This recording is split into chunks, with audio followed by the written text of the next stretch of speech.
ya jasho letu na haki ya jasho letu. Tumekataa kupiga magoti.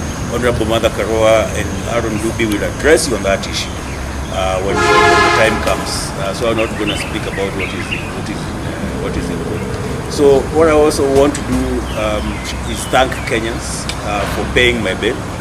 The solidarity was amazing. Through the pay bill, the national coalition that was given. Within a few hours, we were able to raise that money. A few other organizations supported Kenya Human Rights Commission. Thank you for your support. National Coalition for Human Rights Defenders. Wanjeri played a very big role, mobilizing all of you. And Aluta continua. The struggle continues. I'd like to thank you for the solidarity.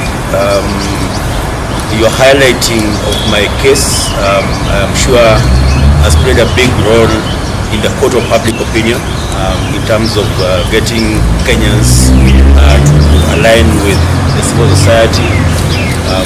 I'd like to thank all my comrades in the various provisions that have just been mentioned, including the Kenya 25 movement, but also add a movement I'm part of called Kongamano la Mageuzi.